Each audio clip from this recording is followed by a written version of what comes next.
Bonjour à tous, voilà, je suis contente de vous retrouver pour de nouveaux conseils déco. Cette semaine, comme je vous en avais parlé, on va parler sur comment avoir une entrée slow. Alors, il y en a qui le savent déjà, mais moi je suis très énergie et émotion et vibration et tout et tout et tout. Et donc, j'aimerais vous montrer qu'on est tout à fait capable, nous, de modifier l'énergie qui se trouve dans notre maison pour qu'on puisse s'y sentir mieux. Alors, il existe de bonnes et de mauvaises ondes. C'est pas moi qui le dis, ce sont les magiciennes et les sorcières et enfin voilà, tous les petites fées, enfin comme vous voulez, c'est vous qui choisissez votre camp. Donc chaque chose sur terre est dans la maison, que ce soit les pierres, les plantes, les meubles, les personnes, les animaux de compagnie, les murs, les herbes, la décoration murale, les objets et même nos émotions ont leur propre fréquence vibratoire.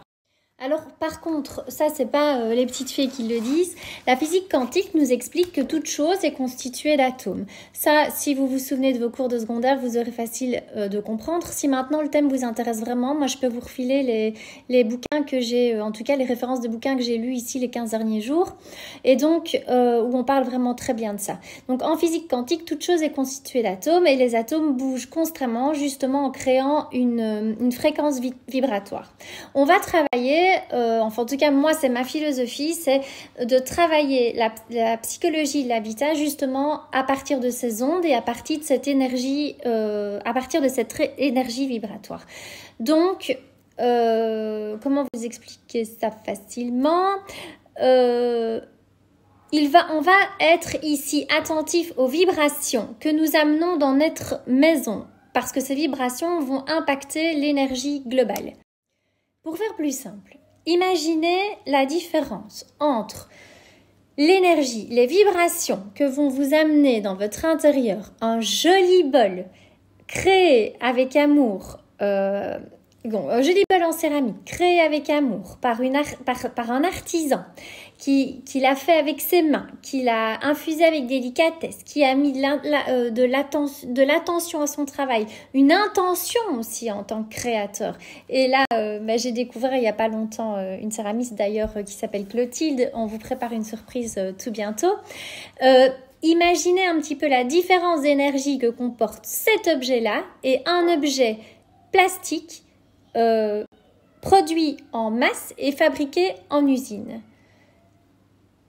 Voilà, imaginez la différence, cette énergie que ça peut apporter dans votre intérieur. Donc, les espaces et les objets qui sont dans nos maisons, qui s'y trouvent à l'intérieur, sont remplis d'énergie. Ici, je vais vous conseiller justement pour réorganiser votre décoration. Alors l'entrée de notre maison, c'est un petit peu, si on en revient à cette énergie, un peu comme la bouche de notre corps. Par là, rentrent des choses qui vont nous nourrir et nourrir effectivement aussi notre maison. Donc la porte, c'est vraiment le point clé de toute habitation. Son pouvoir, il est considérable. Je pourrais vous en parler des heures et je vais essayer de faire court durant la semaine pour vous donner vraiment les quelques directives nécessaires.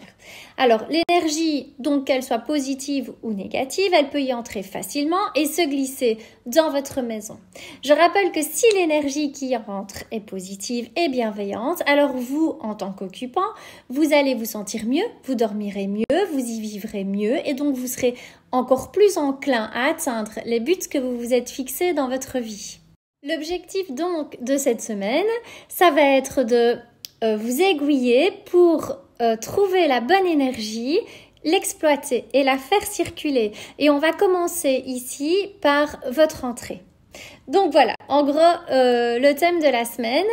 Demain, on travaillera, je vous présenterai, je vous parlerai de l'importance des premières impressions. Parce que vous vous doutez bien, quand on rentre dans une maison, c'est la première impression que l'on a du foyer dans lequel on est accueilli, mais aussi de ses habitants, de vous. Voilà, je vous souhaite une belle fin de journée et on se retrouve demain.